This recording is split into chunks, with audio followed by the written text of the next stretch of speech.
Basically, I'm going to talk today about one of the more threatening aspects of contemporary American life. It's not the wars, it's not the surveillance and policing whose rise we see inexorably around us, but it's something that affects very, very many people. Young people, middle-aged people who go on paying their debts, people who find themselves still saddled with these debts after maybe going back to school in the attempt to get another job, get a better job, and so on. And in the end, everyone, because we're talking about a transformation of the educational system, the entire educational system, the corporatization of the educational system.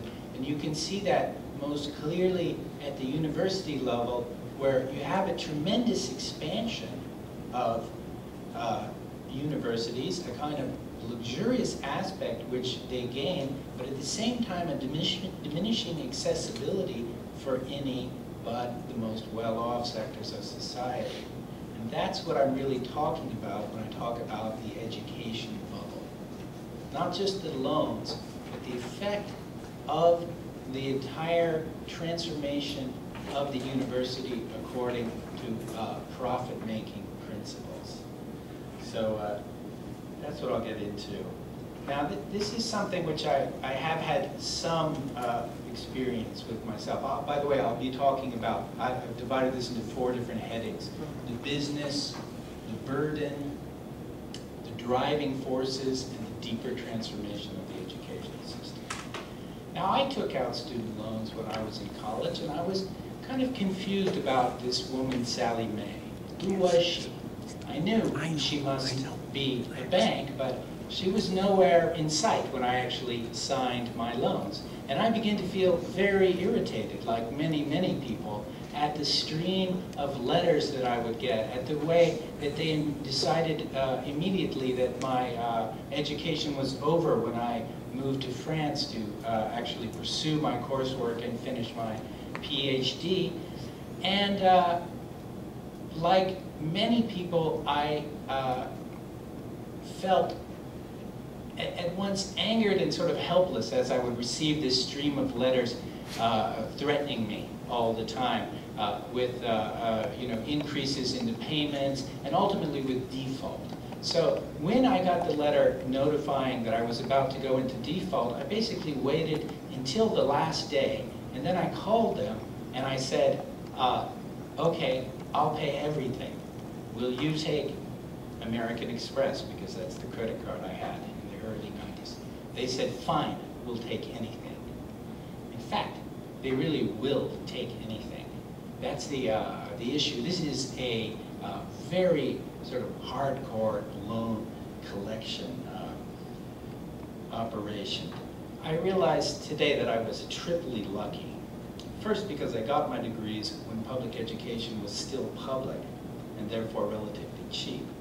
Second, because I did not actually default. Had I done so, a combination of penalties, fees, and further compound interest could have pushed the bill beyond my ability to pay, setting off a spiral of ever-increasing debt. Third, I was lucky that they actually accepted and processed my application rather than alleging some sort of technical delay that would have sent my loan over the limit and led to serious consequences. Today, there are countless stories of people who made every effort to pay and ended up with bills for 2, 3, or even 4 times what they originally borrowed. With the average doctoral debt now running around $57,000, this simple bit of math paints a terrifying picture. Now, how did it all begin? Direct student loans to college students were launched during the Cold War with the National Defense Education Act of 1958, at a time when students were few and tuition fees were still very low. That program would be expanded by the Higher Education Act of 1965 as part of Johnson's Great Society. And at that point, an accounting trick came into the picture. Direct loans to students appeared as a loss on the budget of the federal government. But loans that would be made by private lenders and guaranteed by the federal government would not show up at all on the budget. Therefore, you had the beginning of the guaranteed student loan program. To oversee this program, a hodgepodge of existing state and regional entities were transformed into guarantor agencies to handle relationships with the banks, the universities, and the students. These agencies had their own balance sheets. They received federal money for the operations that they performed. In particular, when a loan defaulted and a guaranteed payment was made to the lender, the guarantor agencies took a percentage on whatever they could collect from the person in default. They're now taking around 16% on every default, every time they collect on a defaulted loan. That means they have a tremendous interest in getting people to pay when they default. They directly profit on that. This system introduced a large number of middlemen working under different auspices depending on the state and the particular educational institution involved. With every amendment to the Higher Education Act, the legislative forest grew thicker. The stage was set for tremendous corruption. To see that corruption in action, we can focus on Sallie Mae, the largest financial services company in the education sector. It was founded in 1972 as a government-sponsored enterprise called the Student Loan Marketing Association. Its function was to provide what they call a secondary market for guaranteed student loans, which means it was supposed to buy loans from smaller lenders in order to keep the market liquid. That way a lender could get that loan off their hands and move on to something else, right? Now, Sallie Mae, or the Student Loan Marketing Association, was privatized in stages in a process that stretched from 1995 to 2004. And it became what it is today, the SML Corporation. That's its real name. By 2003, it was pulling in $1.9 trillion a year with a profit margin that peaked at 46.5%. That's obviously an incredible figure, and it denotes an act clearly of some kind of robbery. Of course, there was a magic formula behind that. In 1995, Sallie Mae was the first to issue student loan asset-backed securities, or SLABs. They are the student loan equivalent of the mortgage-backed securities that drove the housing bubble. Because the loans that Sallie was bundling were federally guaranteed and therefore risk-free, it could easily unload them to people looking for blue-chip investments. It used the proceeds to acquire supporting businesses such as lenders, collection services, and even the technically non-profit guarantor agencies that had evolved, or decayed if you prefer, at the state level. In this way, the SML Corporation gained a dominant position in the college loan market, far ahead of major competitors like Citibank or Nelnet. It used that position to make its shareholders and its executives filthy rich. Alfred Lord, the mega-millionaire CEO of SLN Corp, is the symbol of the lone guy who made it big. But his competitors also prospered. And those competitors are to be found not only in a company like Nelnet, but also in big banks like Chase, JP Morgan Chase. They made a lot of money on the system. They all stole student loan asset-backed securities, and therefore they were all able to roll over those loans, get the money back, and go out and lend more. And the amount of money they were able to make, well, you heard the figure, 46.5% profit on huge amounts of money. Now, unlike most other debt, federally backed student loans have been non-dischargeable in bankruptcy since 1976. And since the year 2005, private student loans can't be escaped through bankruptcy either. Over the decades, collection agencies have been granted an increasingly longer list of special powers when it comes to student loan recovery. If you borrowed to go to school, Sallie may have done all kinds of things to you. It, or its affiliates or competitors may have garnished your wages, tax returns, Social Security, or even disability payments. They may have robocalled you at all hours, called you at work, or called the cell phones of your friends and family trying to collect on you. They may have charged you hundreds, or more likely, thousands of dollars in penalties. They may have assessed, and this is the normal procedure, a 25% fee on your defaulted loan, and then immediately begun charging compound interest on that as well. You don't escape this through default. What you get is 25% more on the bill. Plus, there are other rarer and crueler actions, such as hounding your co-signing parents after your untimely death, and so on. The good news to the lenders is that these efforts are effective. On average, the Department of Education gets back the principal plus 20% in interest and fees on all defaulted loans. On average, that's what they get. They get the principal and 20% profit, basically, 120% for the government. And the borrower will have paid out much, much more. The surplus is for the companies. Please take a seat. But Sally and her friends may have done other things as well. Far in advance of your arrival at the hallowed halls, they may have corrupted your financial aid office with perks to the employees or kickbacks to the university to get themselves placed on what's called the preferred lender list. They may have purchased the guarantor agency in your state or lobbied to change the regulatory framework under which it operates. Or they may have shown it an irresistible example of rapacious practices and in that way encouraged those guarantor agencies to start spinning off businesses of their own, which happened a lot. Their political action committees may have contributed to the campaigns of your representatives in the House or the Senate. They may have offered luxurious fact-finding trips to those representatives or secured jobs for their relatives. A prime example of this is John Boehner, former chairman of the House Committee on Education and the Workforce, whose daughter now works for one of Sally's companies. But Boehner was not alone. In 1993, the Clinton administration saw the absurdity of the guarantee system and instituted a direct loan program. So the Clinton administration saw the problem and took steps to change it, to fix the situation. This direct student loan program grew rapidly at first, but then it was whittled back in the Republican-dominated Congress.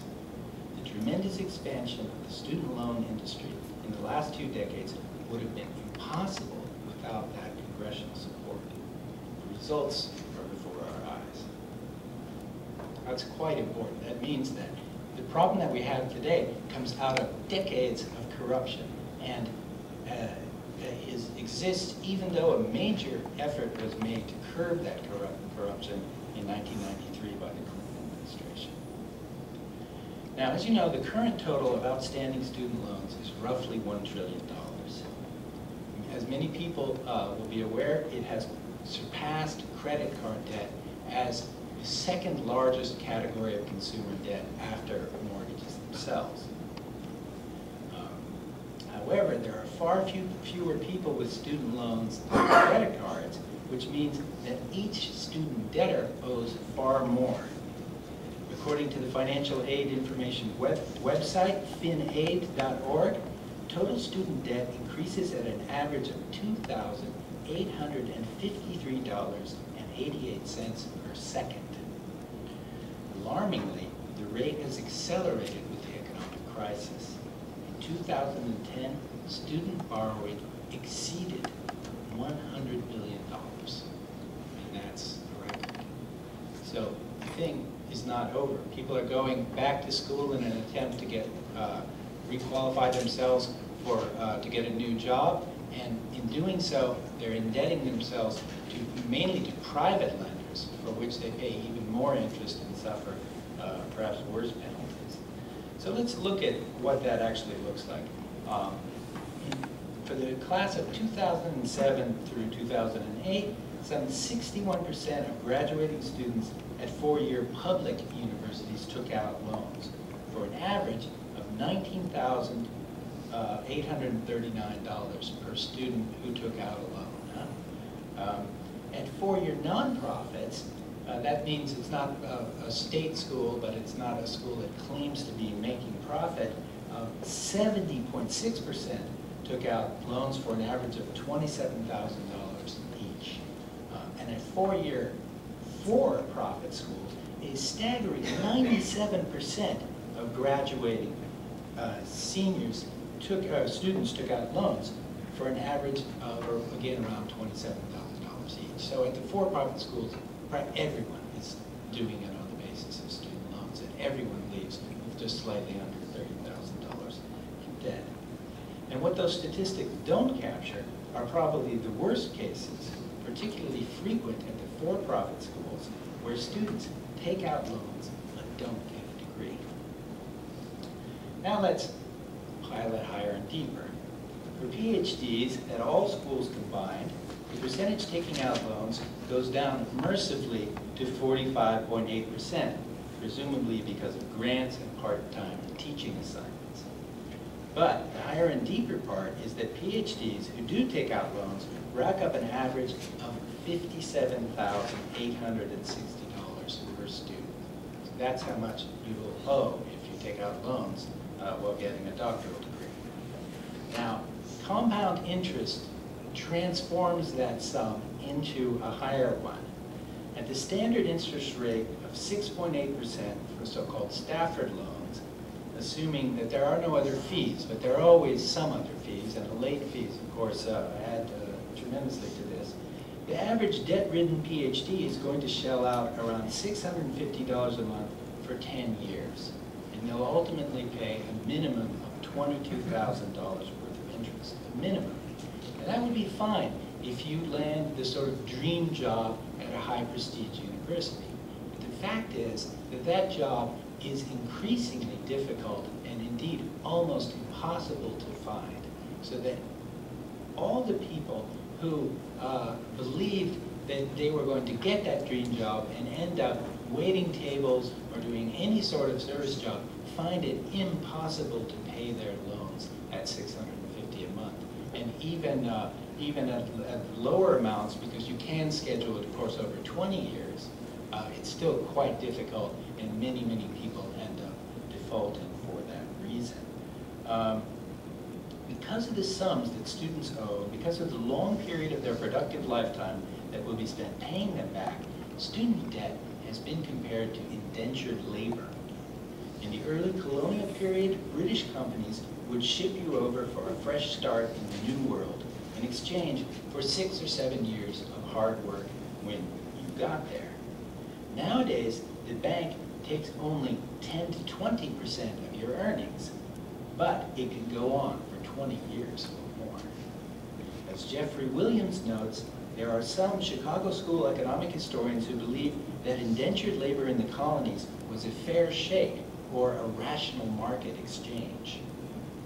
Other people think that a massive population of college graduates socked with crippling debt is living proof that something has gone fundamentally wrong with our society. So, college, you know, is supposed to be more or less the entry ramp to the American dream.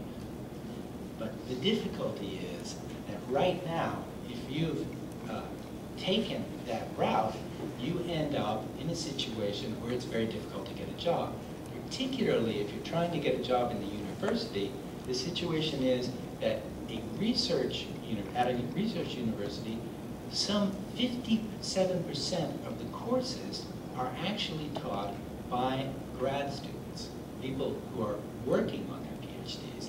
And as a major critic of the current university system says, Mark Bosquet, he says, in many disciplines, for the majority of graduates, the PhD indicates the logical conclusion of an academic career. In other words, your learning days and your teaching days will have been one and the same. This is because, basically, with the restructuring of the university, the majority of classes are taught by the very graduate students who may also be taking out loans. typically the person who's lucky enough to be teaching a class is not taking out loans, but you never know, huh? Maybe during the first 2 years. Now, that leads to the question, why was 2010 a record year for the loan industry? On the one hand, college money is harder to come by for young people, so they borrow more.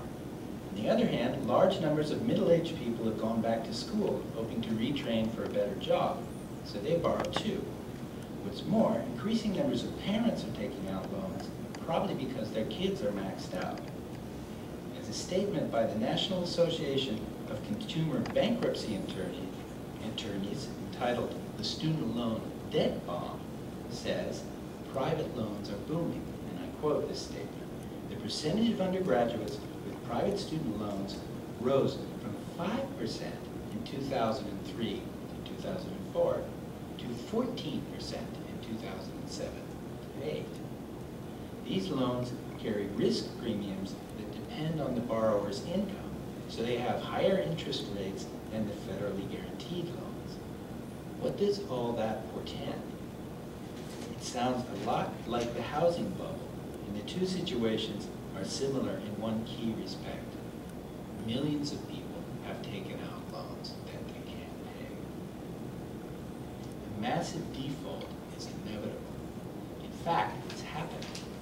The official default rate on federal loans for the class of 2009 has risen to 9%. But that's actually a kind of spurious measure because it only covers those who cease repayment within 2 years after graduation. Projected default rates on federal loans over a 20-year period reach 15.8% for the class of 2008, with a staggering 46.3% projected default rate for those attending for-profit institutions. Now, what that means, obviously, is that in reality, a lot of these loans are defaulted on, and they are either not paid back, or they're paid back by having the money extracted over a long period of time by the companies who are then become very much predatory companies who are extracting profit out of the people who've taken out loans. Because this default rate started to raise so high, the secondary market that fueled the rise of Sallie Mae collapsed in the credit crunch in 2008, and the federal government did have to step in with emergency legislation. It was called the Ensuring Continued Access to Student Loans Act, which was tucked into as a rider on the health care bill. Basically, what this did, what this was, the idea was, we'll buy your edu junk. We'll buy the junk bonds that otherwise would turn into a loss on the account books of whoever was holding those bonds. And so the government stepped in and started buying the slabs and so on. So the Obama administration at that point changed the conditions of future debt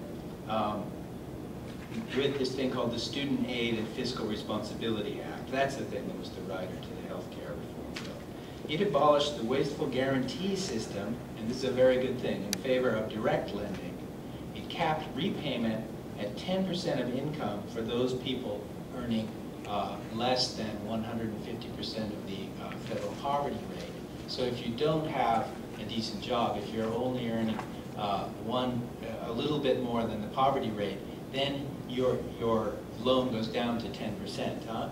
And it shortened the term after which the loan will be forgiven to 20 years from 25 years. So someone who's able to make, not miss a single payment for 20 years, then whatever outstanding balance will be forgiven.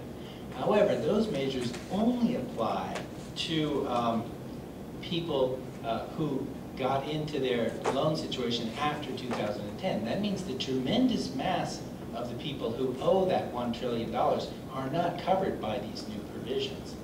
And also, another part of it is, although the Obama administration has made mandatory the direct student loans, so that eliminates part of the role of Sallie Mae and company, what it's done is contract with exactly Sallie Mae, Nelnet, and 2 other major student loan providers for the collection services. So there is a continuing role for the sharks in the pool here. And that is a major problem.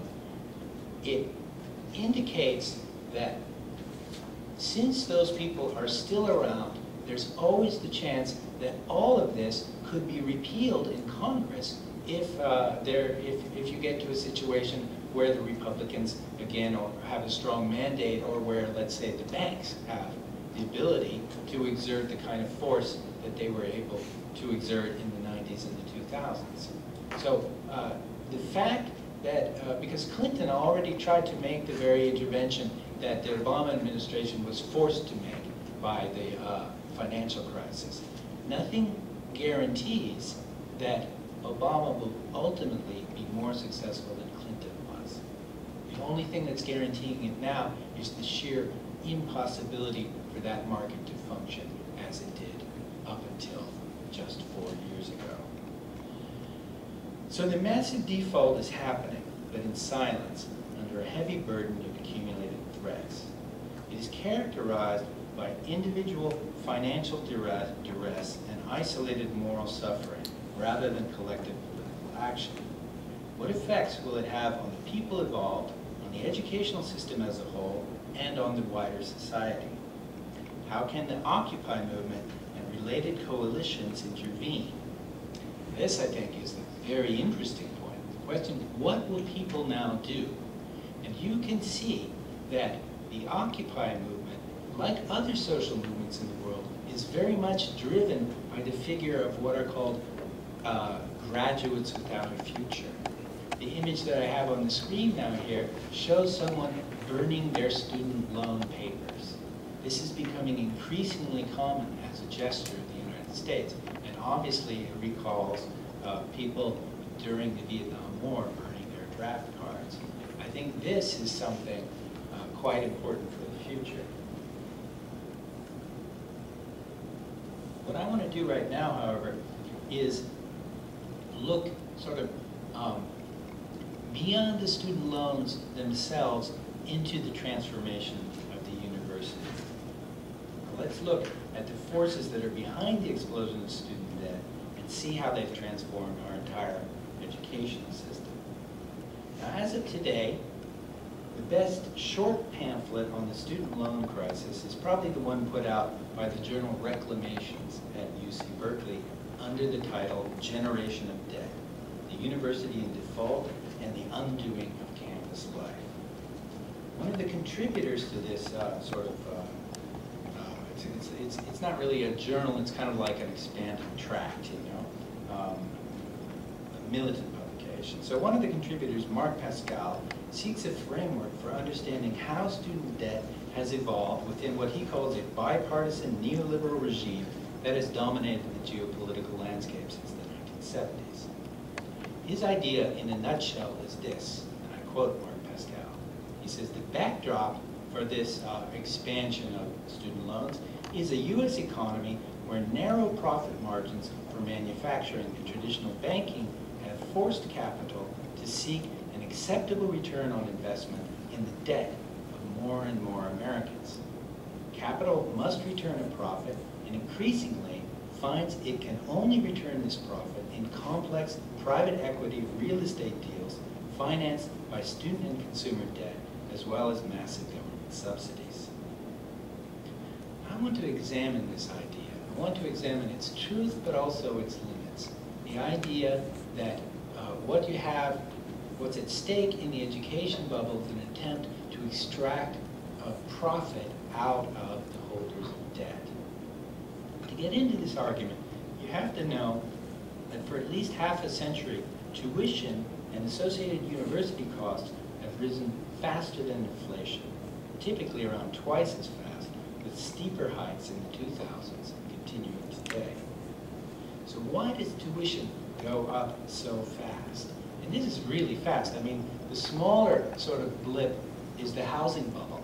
You know, housing prices rose tremendously in the 2000s, but nothing compared to the rise in tuition. Tuition has gone up 4 times more than the Consumer Price Index, 4 times more than the average amount of inflation. So tuition has really risen. Why? And why is there so much cost cutting at the same time, particularly on teaching and service personnel? University officials generally talk about lower contributions from state governments and steeper research costs. Critics on the center left are now pointing much more insistently to the multiplication of administrative posts and the 6 or even sometimes 7-figure salaries of top administrators.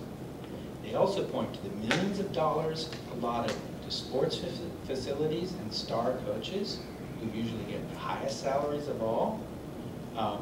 They point to the rising cost of medical schools, university hospitals, and their personnel. And last but not least, to major outlays for the burgeoning leisure facilities and campus services, which are required to maintain a top score in the annual ranking of the U.S. News and World Report, which is considered crucial for attracting students to your campus. Rolling all this back into their favorite explanation, the neoliberals say that the distortion of the economy through federal loans and grants has neutralized free market regulatory mechanisms and spurred this inflationary growth. According to them, both campus construction campaigns and the explosion of debt are chalked up to the very existence of the subsidized loans. That cannot be entirely wrong. What they're saying is that as long as you have those loans, as long as the campus university presidents can go before Congress and demand a higher ceiling of loan per student per year, and they do that regularly, they increase the amount that students can borrow, and you will have a continual expansion of the education bubble. I think there's something to that. Now, Mark Pascal, the guy who writes in this Reclamations, explains things differently. He counters the neoliberals, at least partially, by saying that the major problem of the grants lies in the 1972 decision to attribute the grants and the loans directly to students rather than having them under the supervision of each university. That's a very interesting point. It means that the function of consumer desire is also a driving force behind the inflation of the education bubble, because then you get the universities competing for not just the students, competing for their loan money. So that's one, clearly something very true.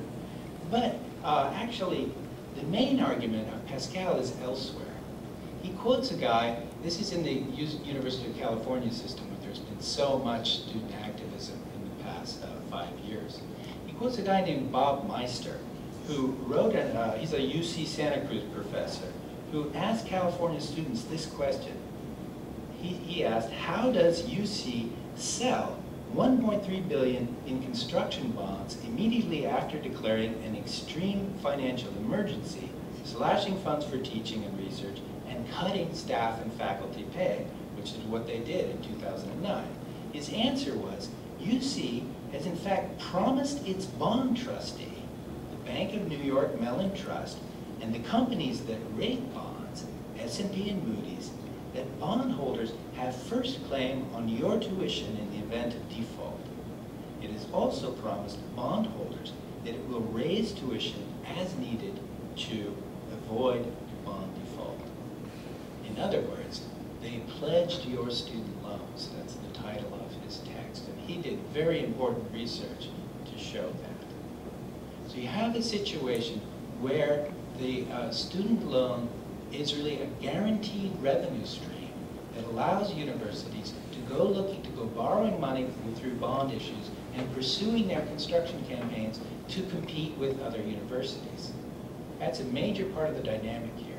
Now, Mark Pascal goes further than that, and he looks into the trustees of the California state university system, which are called the regents. A very regal sort of a name, because these people tend to be actually very regal people. And he points to 3 in particular where you can find clear cases of corruption, where these people are profiting from the investments that the universities make in companies which they own or in markets where they have interests. And so Pascal is trying to say, again, that this is an operation of direct extraction. That the kind of corruption here is the typical sort of banker type of operation that aims to generate a profit out of a market which you can manipulate for your ends, especially when you have large enough amounts of money and you control enough sectors of the economy that by placing your influence here, it redounds to your advantage over here. So for instance, the guy's name, Richard Blum, is really the person to look for. And this is a fascinating story that's been covered very well by the alternative press in California. So in the UC case, as in many others, the accusations of corruption are well-founded. For that reason, it's urgent to do more research on other universities to discover where and how such corruption flourishes. But I also think this type of analysis underestimates a broader dynamic, one that extends much deeper into society than the manipulations of the top 1%, and affects all the people involved in what is called a knowledge-based economy. At issue is a management strategy that attempts to achieve a higher degree of social functionality and indeed of control through the reshaping of behavior within the university environment. A glimpse of this long-term strategy can be obtained by going back to the 1970s, exactly when the economy began to abandon its former manufacturing base, and looking at a very famous text entitled The Crisis of Democracy, which is the report for the Trilateral Commission's plenary meeting in Kyoto, Japan in 1975. Totally public document which can be obtained on the website of the Trilateral Commission. Prepared by 3 leading sociologists of the time, it discusses a crisis of governability in the advanced societies, brought on by what the arch-conservative Samuel Huntington called an excess of democracy.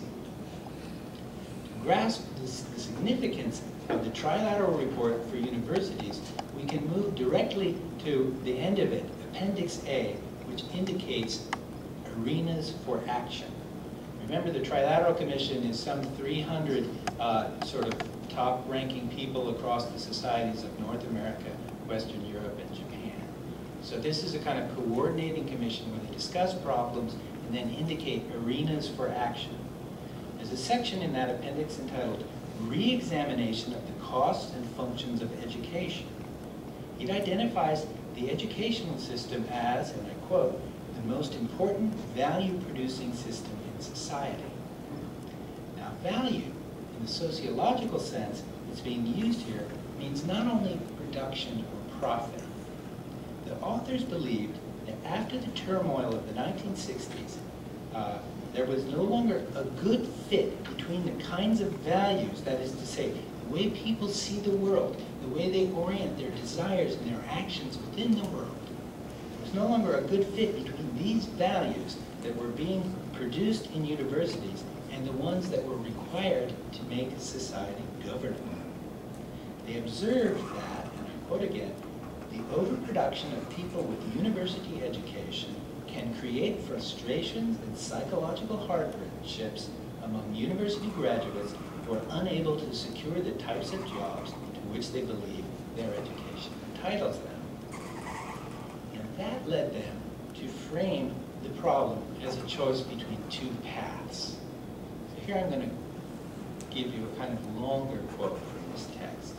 They say, what seems needed is to relate educational planning to economic and political goals. Should a college education be provided generally because of its contribution to the overall cultural level of the populace and its possible relation to the constructive discharge of the responsibilities of citizenship? If this question is answered in the affirmative, in other words, if you think that people should just get a college education because it's good for democracy, then, and I continue the quote, a program is then necessary to lower the job expectations of those who receive a college education. If the question is answered in the negative, then higher educational institutions should be induced to redesign their programs so as to be geared to the patterns of economic development and future job opportunities. It's clear today that not the first, but rather the second option was taken in the United States, to through the development of what critics now know as the corporatized university, or the so-called University of Excellence. Its economic aim has been to secure an advantage in the competitive struggle between the United States and the new manufacturing centers of Asia. Its political function has been to quell the dissent that arose from the so-called excess of democracy in the 1960s. This, I think, is the deep neoliberal program. It is not one of simple opposition to government subsidy, as the libertarians would have it, nor does it represent a simple takeover of specific university departments and funds by profit-seeking corporations and financiers, as some elements of the left believe. Rather, it is a program of strategic institutional change whose goal is that of reshaping society as a whole. Let's try to grasp the broad outlines of that strategic program as it has been applied to and through the universities. So the first plank of what appears today as the neoliberal program was precisely to justify the uses of loans rather than grants or free admission. This was achieved with the theory of human capital developed at the University of Chicago in the late 1950s and early 1960s. According to this theory, it's rational to invest in the development of one's cognitive capacities because education during one's youth has been statistically proven to offer monetary rewards throughout adult life. The notion of investment in one's human capital implies a redefinition of the student as an entrepreneur of him or herself. So it's logical for an entrepreneur to take out a loan, increase the value of their own human capital, and get paid back for that later on in life. The government, when it provides guaranteed student loans, is merely a facilitator of that entrepreneurship. According to the same reasoning, the professor too can be treated as an entrepreneur in vigorous and healthy competition with all the others. In line with this logic, and as part of the economic struggle with Asia, a thing called the Bayh-Dole Act, or Patent and Trademark Law Amendments Act, was passed in 1980. It allows individuals and institutions to patent discoveries arising from federally funded research. The act created a boom of highly profitable knowledge production at American research universities. Once the university had embarked on the sale of patented knowledge, it could begin to redefine its core teaching functions as commodities for sale. This redefinition is visible in the competition for higher rankings and for larger numbers of out-of-state and foreign students who pay higher tuition. It's also visible in the proliferation of commercial franchises on campuses. But above all, you can see it in the increasing emphasis on the production of copyrighted intellectual property, such as books, videotaped lectures, organizational tools, courseware, online materials for use in distance learning, or even managerial schemas for the transformation of other universities. These are all things that universities now sell. All of this has been termed academic capitalism in one of the most penetrating books about the transformation of the American university system. Academic capitalism can yield income both for individual professors and for the university as a whole. It completes an entrepreneurial ethos for the academy. So we're no longer talking about just about the withdrawal of government funding or corruption of a few businesses. These are all part of a much deeper transformation. The neoliberal program culminates in the current boom of global university franchising, which generates fresh income for academic capitalism by offering foreign students the chance to get a name-brand American degree in their own country or region. They're basically selling the university's brand abroad, setting up branches of universities around the world. Citizenship is obviously no longer an issue in the franchise university. Educational institutions have redesigned themselves so as to be geared to the patterns of economic development and future job opportunities, just as the Trilateral Commission had suggested. But today, a contradiction appears. Academic capitalism produces two main types of subjects. either financial managers who are able to successfully prey on the income of others, or scientists and engineers who replace other people's labor and even their intelligence with machines. The predatory activities of these subjects are the mainstays of the knowledge-based economy and the source of its capacity to return a profit in societies where traditional manufacturing has declined. Yet the internationalization of this predatory knowledge-based economy, driven by the expansion of American universities, tends to reduce the availability of open markets, or if you prefer, of easy hunting grounds. Other predators show up at the scene at the very moment when there is a decline in the size and number of the prey. So we are at a real contradiction here. The university not only cannot find more and more people to extract profits from by offering them usurious loans, it also keeps expanding a managerial program which leads to greater automation, greater use of robots, stronger and stronger competition between the former core countries and the former peripheries, and generally a situation where there's a looming worldwide employment crisis. And I would suggest that in all of that, the university has a very strong role to play. So the expansion of the education bubble has been a very serious thing. It has been central to the general effect of the neoliberal program on world society and not just American society. So I think that as this issue comes to a head and as there's real challenges arising from the grassroots, we are coming into a position to address one of the major vectors of the neoliberalization of society, which is the corporate university. International competition in the knowledge economy leads to an employment crisis, both within the academy and in the wider society. In reaction to the crisis, elites demand that the university be downsized and that the non-functional sectors, which no longer appear likely to yield much income through the extraction of tuition, be radically cut back or even eliminated, lest they produce another excess of democracy. Today, these demands are inaugurating a new phase of institutional redesign amidst an economic and political crisis that is proving as intense and violent as that of the late 1960s and early 1970s. At the heart of the uncertainties is one of the archetypal figures of the Occupy movement and indeed of the global movement of the squares, the graduate without a future. Now here with this, we pretty much reached the end of this talk. Now I took the title of this text from the ACT UP slogan, "Silence equals death," which marked the outset of activism by people with AIDS in the late 1980s. ACT UP responded to an existential threat. To face it, all those involved had first to realize that they were not alone, and second, to turn grief into anger. If such a slogan returns today, it's because a deeply disquieting sense of existential threat can now be felt throughout North America. It stems from a condition of powerlessness, of meaninglessness, of inability to do anything about vast changes that negate oneself and one's belief in the promise of egalitarian democracy.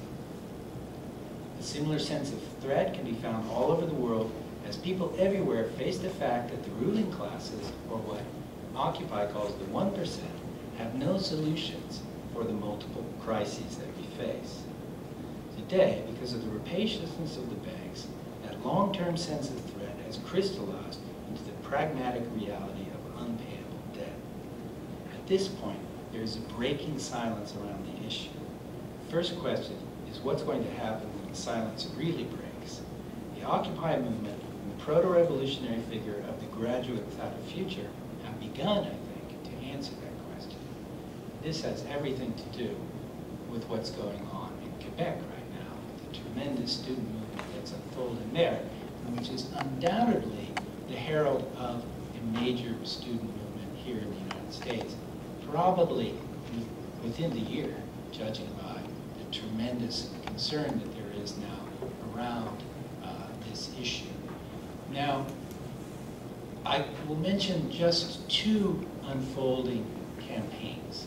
The first one is the one that got me into this, comes out of New York, and it's called the Occupy Student Debt Campaign. You can find that quite easily if you look on the internet, the Occupy Student Debt Campaign.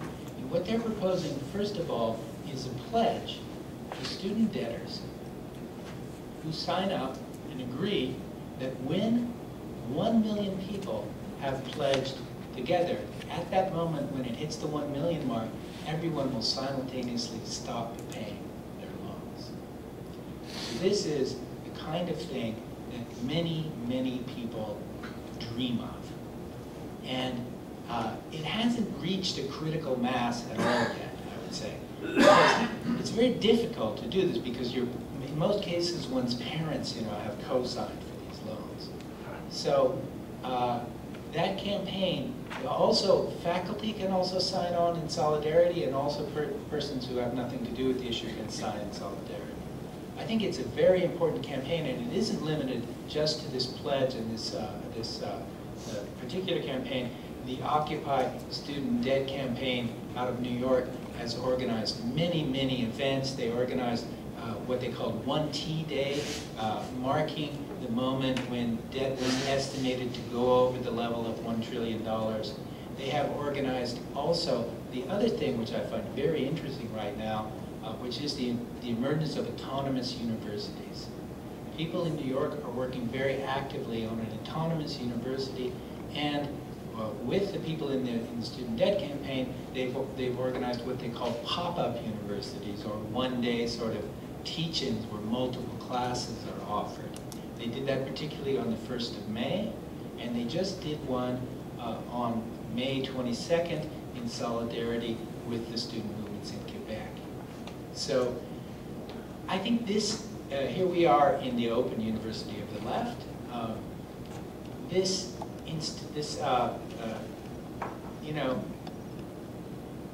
What is this? It's not exactly an institution, it's a civil society initiative, right? This kind of thing is not shrinking, it's growing. There is a tremendous interest in that now, because what's happening is that those things from which the system cannot extract value anymore, what are there? There are things like philosophy, there are things like sociology, there are things like literature. They're the things that people need to give themselves a sense of who they are and who they can become. And I think as the future unfolds with this economic crisis, we not only will need sites for political education, but also sites for the cultural formation of people who no longer recognize themselves in the kinds of values that are produced by the corporate university. And I think that's something very challenging, but something very urgent.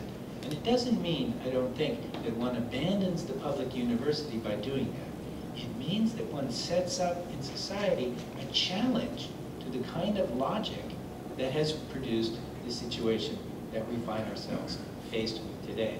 I think that is the really urgent thing, to challenge that logic, of course through demonstrations, of course through actions like signing the pledge of the Occupy Student Debt Campaign, but also through more long-term types of activities where people get together to elaborate the values that they think are good not only for themselves but for society.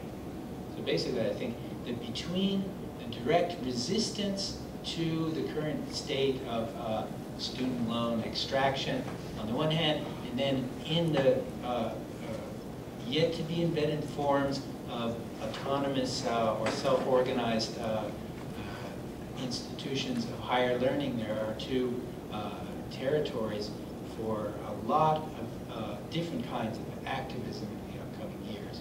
And those, I'm quite interested in both of them myself.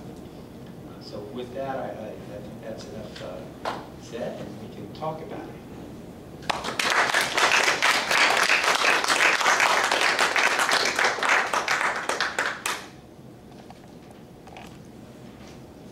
Okay. Turn it on. Turn. Thank you. Thanks, Brian. That was extremely erudite and informative. I have two questions and a comment, if I can remember them all. My comment, hopefully quickly, relates to the last thing you said about these pop-up universities trying to provide some of the cultural context for people to exist in this world. You remind me of Jane Addams' struggle 2 centuries ago. She found rather quickly that she wanted to provide for the material needs of the poor and the immigrants, and not having any resources herself and not being wealthy, she couldn't do that. So then she switched to providing for their cultural needs. So I think in this way, I suppose history is in a strange way mimicking itself. The 2 questions are, one is, I have a personal theory as to why student loan can't be discharged in bankruptcy.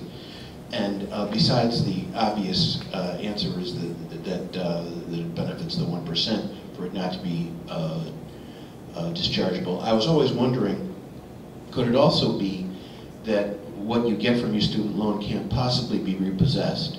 If you get a loan for a car or a home and you utterly default, the loan, the people who give that loan can at least repossess your car or loan, sell it for whatever, 10 cents on the dollar.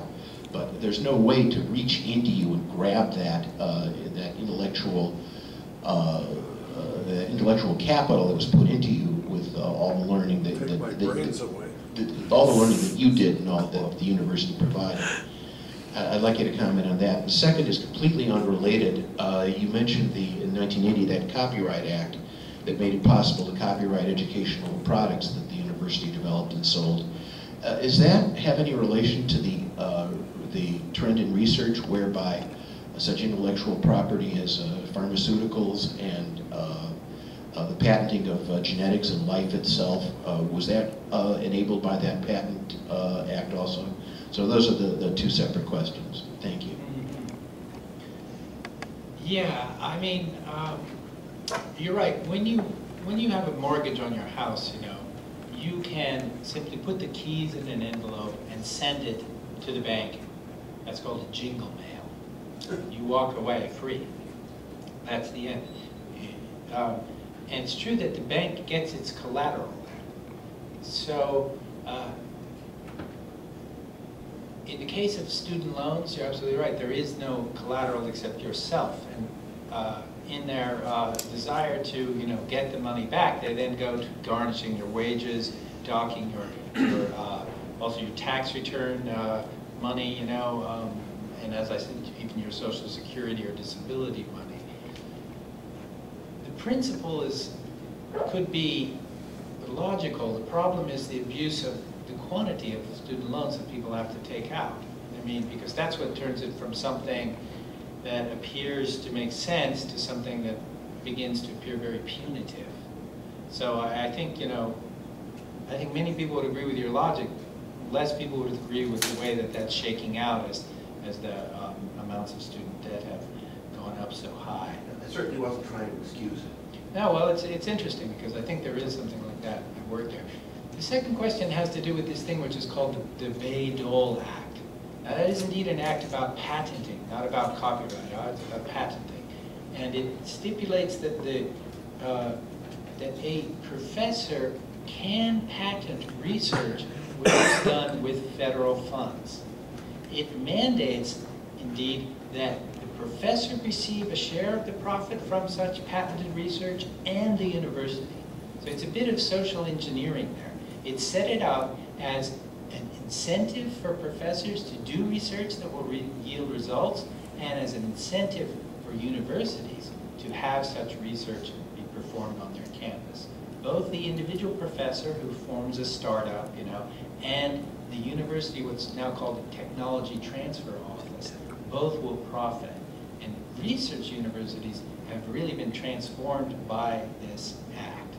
Now, its logic is to turn science, bring science to the market more efficiently. And by its own logic, it has performed tremendously well. It really does produce a lot of patents.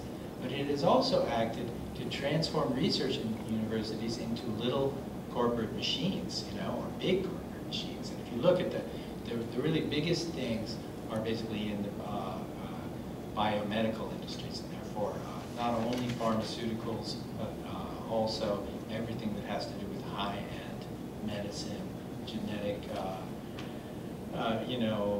cloning, and all of that sort of thing. It's very important. I think it's a turning point. It happened, it was actually launched in, I think, '79, huh? Just at the end of Carter, when Carter was basically a lame duck president.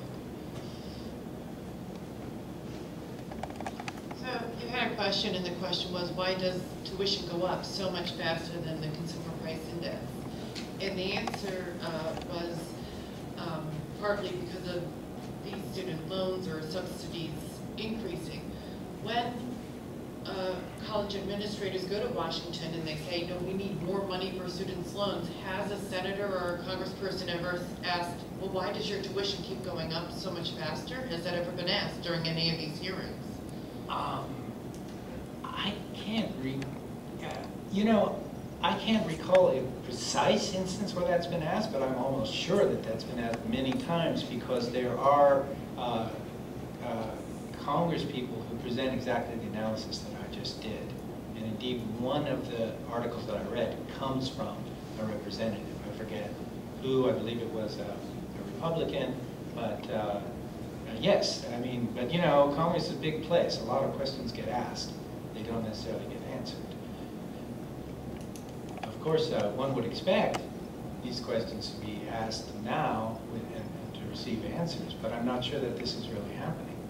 Not so far.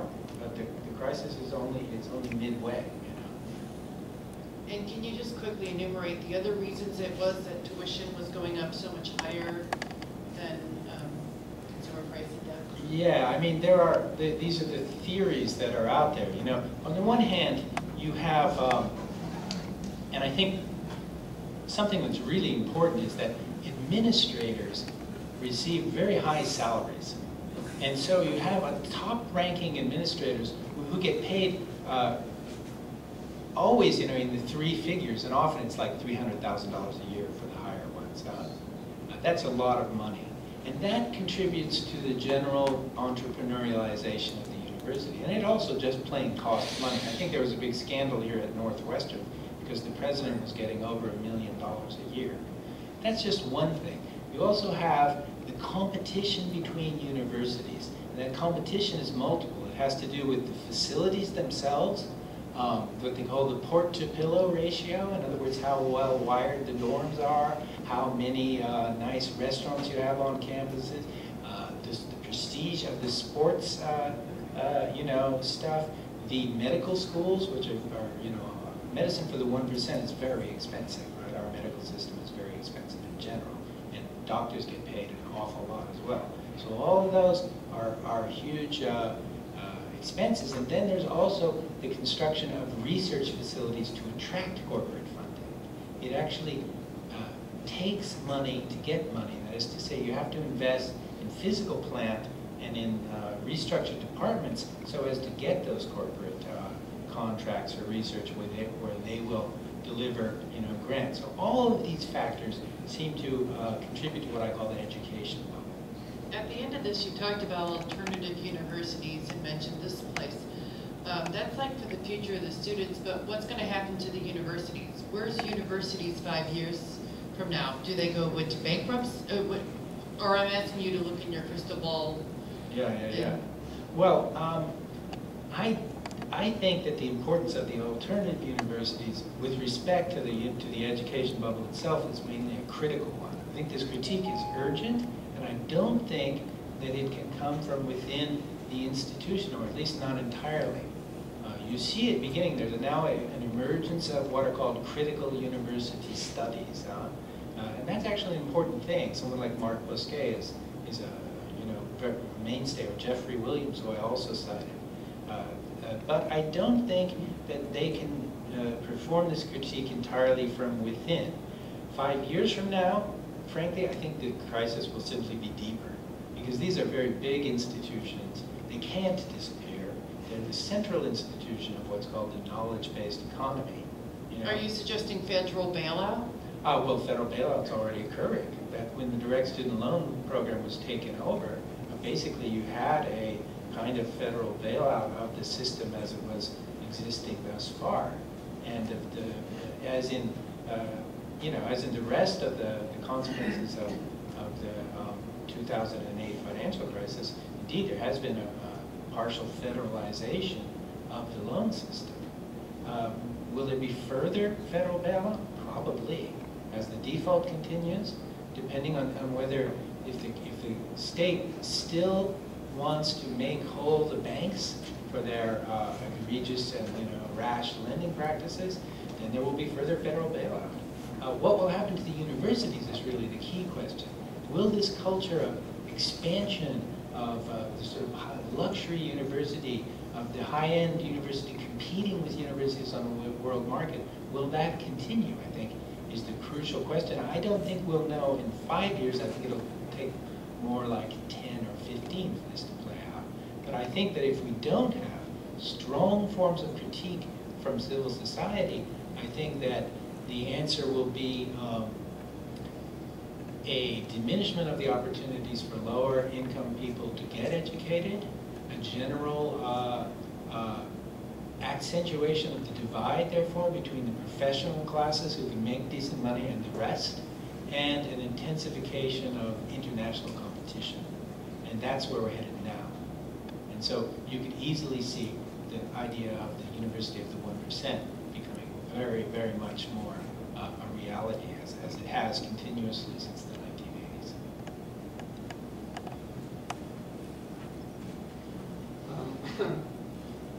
Complex topic, education. Closer to the microphone. When we're going back in society just a little bit, colleges and universities identified as places of education of the ruling class in order to give them intellectual activity. Having said that, we are now, today in a service economy, yet we're still promoting college education. This service economy, does not train your butcher and your baker and your roofer, etc. This is left to the on-the-job training, which has become a very costly proposition because on-the-job training, the level of excellence, is enormous, and it's left to the healthcare industry, which is again supported by politicians. So, having gone to this point, universities you mentioned are now farming themselves out to Kuwait, Singapore, etc., training others to compete against the U.S. graduates, whose unemployment rate is rising with each class that leaves the universities. So have we missed the understanding what education means? I mean, even at the grassroots level, I don't want to say grassroots level, but at the very primary grades, you're cutting out music and art and physical education, because it cannot be tested. So we're talking about education, but we're compromising education because we're limiting its funding and its intellectual development. I think you're very much on track. I mean, I think what's at stake here is a model of society. Education is considered one of those institutions which actually shapes society. Now, to the extent that this function of education has been oriented by the demands of the multinational corporations, it has tried to push society towards a situation where highly educated and technically educated people compete in what's known as a knowledge-based economy. That is largely a fiction. That covers only 20% of the population at best, and it applies to those large multinational corporations which compete with their peers for the global shares of the global market. It does not apply to the well-being of the majority of the population. Therefore, while that could have some meaning, and from a social democratic perspective, when it's, for the percentage of the population which does, work for large corporations and does use, highly developed technical skills, it doesn't really, there is no justification for transforming the entire educational institution in the image of those demands. So you have a minority of the population setting the agenda for the development of something which has to do with the very flowering of human potentials and applies to the entire population. And they're setting the agenda uniquely for this sort of high-end service economy, eh? And therefore neglecting all the other aspects of life. And that clearly begins at the in the low, in primary school and in high school, where you also have a privatization and corporatization, which is led by this city. So if you look at the plans for education on the World Business Chicago website, you'll see that all these trends are spelled out exactly. The only thing they don't really say full on is that the transformation of the primary and secondary schools favors the gentrification of certain neighborhoods. They won't go so far as to admit that. But everything else, they say outright, they just don't analyze it the way that we were analyzing it here. That's the kind of thing that needs to be said in public. We're orienting society for the needs of the corporate class, which is only a small part of the population of this country. And in so doing, we're neglecting the entire range of what life is good for, because education has a central role in the unfolding of human potential. So I think your remark touches the heart of the issue.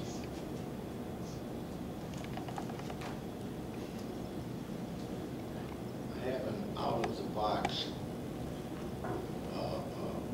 suggestion, and I'd like to know what you think of it. On the default that you experience yourself, you couldn't get out of it by bankruptcy, but why didn't you pay it off with a non-recourse credit card? Wow. Because that you could declare bankruptcy. Can you borrow $50,000 or $70,000 with a credit card? Sure, you can borrow 100. I have a American Express unlimited. Perhaps you have good credit. You're the wealthiest man in the room. Right. Doesn't everybody? Usually they look into your credit and assign a ceiling to your borrowing based on who you are. So, well, I've had it for 40 years. Yes. And I've used it, but I pay it off. Yes, there's no interest, and if I'm late, I get charged $20. Yes. But it's a non-recourse loan. Yes. And mortgages and commercial mortgages are not. They're recourse. They can go after you at all times. Now, maybe, if that could be, the 1% will have the laws changed to circumvent that also, just like the non-bankruptcy item in the bankruptcy laws. Well, I don't think that they would be able to make credit cards debt non-dischargeable in bankruptcy, or mortgage debt. I mean, these are it's kind of a scandal that student loan debt is not dischargeable in bankruptcy. That's really a major thing. It's rare that exists. That's very specific to student loans. There are a couple of other categories like alimony payments. It's a very, very unusual category. Now, people who have such student debts, I didn't have to do any of this. When I had student debts was many years ago. The numbers were much lower then, and so I personally have not had this problem. But credit card and all credit banks, they look into who the person is who is holding a credit card or asking for a loan. They examine that person's financial profile. If you were a student with a $40,000 debt, they would know that, and they would not give you an unlimited capacity to borrow money with your credit card or to borrow any kind of money. In fact, it gets quite bad. Now, for employment purposes, employers typically will invoke your credit rating as a criterion on whether they keep you on the job or not. So they hire you. You then have to give them or I think they can just buy the information from the credit ratings. They check you out, and it's becoming more common for the good corporate job to perform this sort of check. And when they find a person has a large amount of student loans, they make the judgment that this person's credit rating is not good enough and denotes, therefore, a person who will not be loyal to the company, and they do not retain the person. In other words, if you have student loans, there is a good chance, an increasing chance, that you won't be able to get the job you would need to get to pay back your student loan. That is a total catch-22. You cannot do anything at that point. And of course, this enrages people, and you can find articles about this thing. It is becoming more common. When I was around, Elizabeth Warren wrote a book on the credit cards. And her contention and facts, she gave examples, was that if you paid your credit card on time, you were a deadbeat. And the opposite was true. If you were a deadbeat, you would receive, after going bankrupt, she said, that you will get the next day, you will get another credit card. So, I don't mean to argue with you, but that's not the way it is. They want the deadbeats because they make so much interest. Of course, yeah. If the federal government itself is getting 120% on average on the defaulted student loans, that means they're not losing money. Even the feds are making money. And that 20% that they're making is small compared to the 46.7% that Sallie Mae was making in 2003. I mean, 46.7% profit on all of its activity. That's a tremendous amount. That means that you have usurious rates. So you're absolutely right.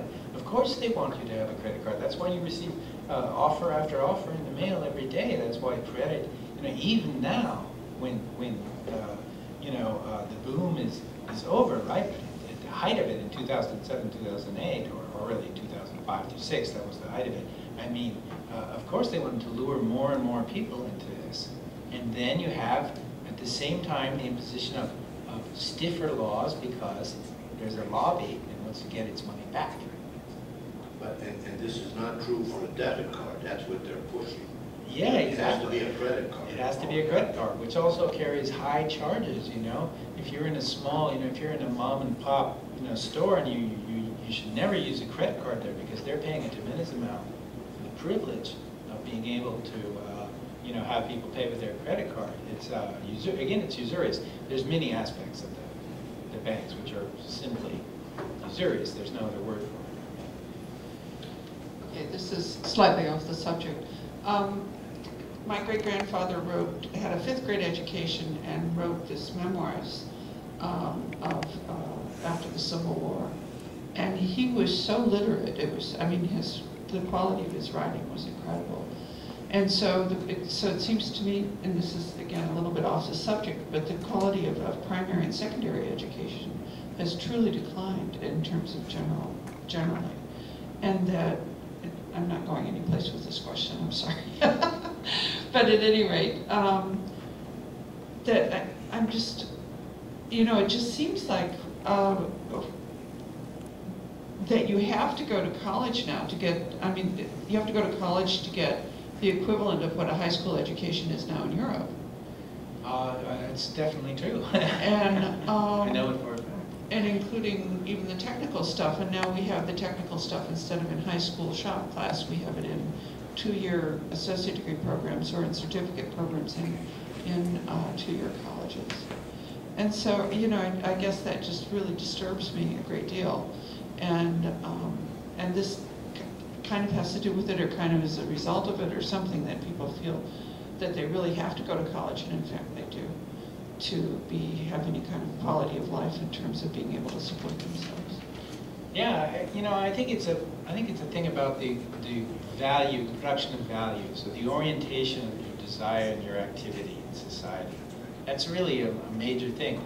Like, why is it that our society devotes so little so few resources, such small resources, to the education of people. Why is it that people don't have the desire today to become as literate as her grandfather did?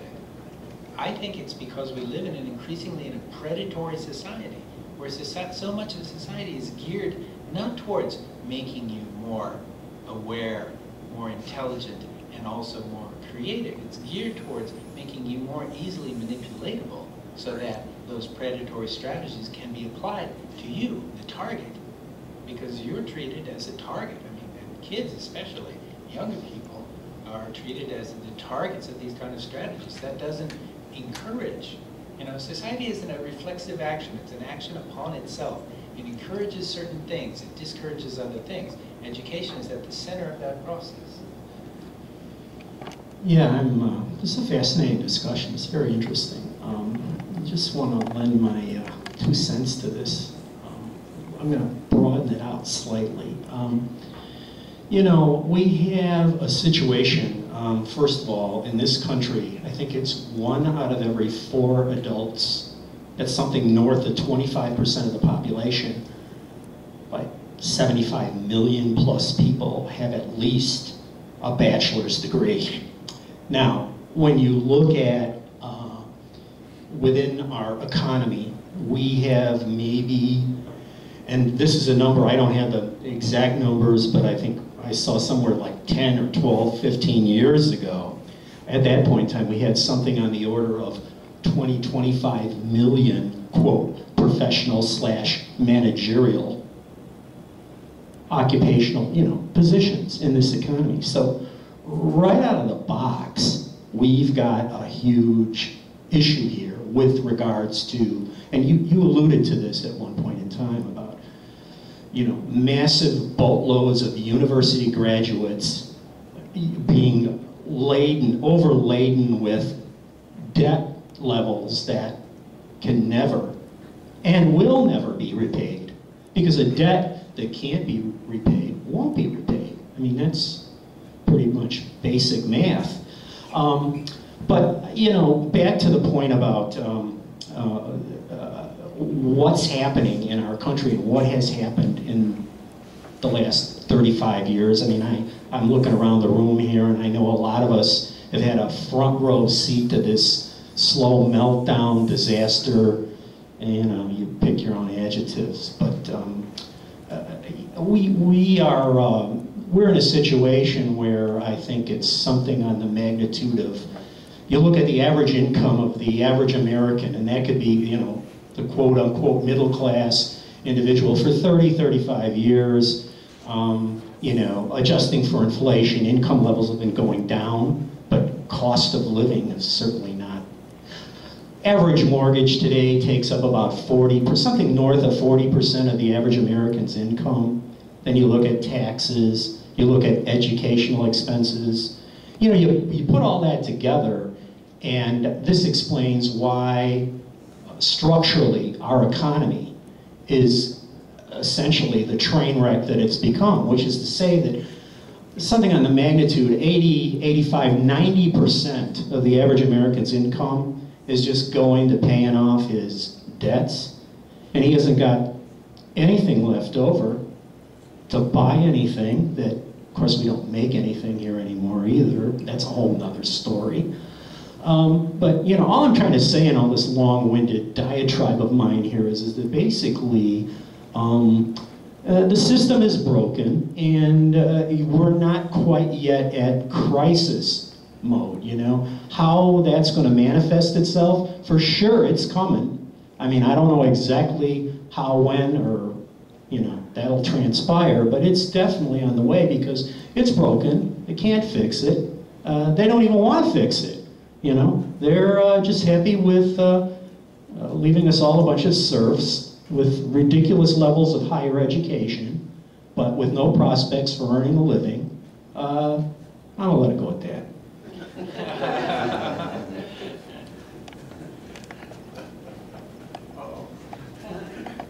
No, I think this is relevant because about 70 years ago, another philosopher in Spain said that education, when it's done for utilitarian purposes lead to barbarism. And he was seeing the beginning of that. So we have to learn for the sake of learning, for society's functioning and so on. And it seems like that's what we've become, a barbaric society, where faith is put first in religion and then now in technology. The only thing that will save our ass is more technology. And it's not based in any really understanding. It's really ultimately barbaric, the way that people think about technology as creating our own environment if we destroy the sea. It is so barbaric, it's so incredible. So I thought I'd bring that comment. Well, who is the philosopher? Who's that? Sí, ding ding. Ortega y Gasset? No. Spanish. Spanish, yeah, Ortega y Gasset is Spanish. But, okay. But no, I don't remember the name. Well, you know that there's a famous and important American sociologist named Thorstein Veblen. And Veblen, you know, considered he's the originator of the phrase conspicuous consumption, which is the attribute of who? It's the attribute of the, how did he put it exactly? The sort of latter-day barbarians, which was his phrase for the upper classes, you know? And Veblen is a really interesting guy. I haven't read it yet, but he wrote a book called The Situation of the Higher Learning in America. And it would really bear examination in this context. Veblen's one of his most important contributions is to analyze the predatory nature of the basically the financial elites, what he called the barbarians. So this notion of predatory behavior, whenever any sociologist or economist in America uses that, if they know anything at all, they're thinking of Thorstein Veblen. And I think that has a strong resonance with this unknown Spanish philosopher's notion of a sort of deliberately cultivated, you know, barbarity or inhumanity. I think that's, unfortunately, that's really, really true. I mean, where do these managerial strategies that constitute neoliberalism come from? Well, they come from universities. And where is the great monument of that? Right south of here at the University of Chicago. Now, there are plenty of good things going on at the University of Chicago, but in its history, it has been the crucible, the very birthplace of neoliberalism as a doctrine. I mean, Gary Becker, who wrote the book on human capital, surely a barbaric book if ever there was one, did his work and continues to do his work at the University of Chicago alongside Richard Posner and others. And, you know, Milton Friedman and, you know, went through there and recently had a building dedicated to him despite protest by students there. And, I mean, it's, you know, it's terrible. You go to Latin America and you say you're from Chicago, they say, oh, the Chicago boys. Right. You know? So I really agree with you. Don't all jump at once. Is there a statute of limitations on collecting student debt, or did they eliminate that too? I mean, I know even for IRS, they have 7 years to collect. So. No, you have it, I mean, you can have it forgiven after 25 years or 20 with the new dispositions, but that's only for people who have made their payments continuously on time. So in other words, there are many people of your age who are still paying student debts. It's terrible. That's why you can get Social Security. You know, they can dock Social Security payments. I mean, it's really insane. There is no statute of limitations. Yeah, okay. You'll die owing money. There was a philosopher, but he was from Bolivia, Freire, that talked about the oppressor, oppressed. I don't know if that's the person he meant, but it was not Spanish. He's, what's his name? Freire. Wow. Freire, yeah. From Brazil, yeah. But Portuguese. anyway, he found that the people that were oppressed didn't oppose oppression. They just hoped they would be oppressor. And they wanted to oppress somebody under them, you know, like a father to his family. So if that's our basic nature, to oppress someone, it's a long argument about what our basic nature is. Yes, there is, yes. Borrow money, maybe. There is a, you know, a really good movement called Debt the First 5,000 Years, right? You know, by David Graeber, which gets into this question of you know, the kind of anthropological question of debt. It's really, I actually listened to it as an audio book. It was fantastic. I have some understanding from Disturbing the Universe by Freeman Dyson, that he said that a society is higher up, not because he have more highly technical Einsteins and so on, but because the amount of people who know everything that that society knows. So if the knowledge is spread evenly through the society, that was a higher society, because it could act more in concert with each other. More in concert with each other, yeah. Isn't that marvelous? Exactly. That's the Trilateral Commission wanted to get rid of, because they consider that an excess of democracy. Excess of democracy, but it's so obvious. So we are being manipulated, basically, don't even understand. I'd just like to mention about Freire. His observation was that people saw only one way to advance, was to become the dominator, the exploiter. And he said that because alternative things were not presented to students, their minds are closed to that by the education system, that if you want to be advanced, you have to advance over the bodies of other people rather than some sort of a way of working together and advancing your education that way. Because he didn't have that quite as pessimistic view from my reading of his book. I saw it somewhat different, that people needed to be enlightened and become aware of their possibilities and their capabilities, and that they weren't limited to just stepping on somebody else. Another thing is that Volcker, in 1979, this is along with the crisis of democracy, is that the American standard of living has to be lowered.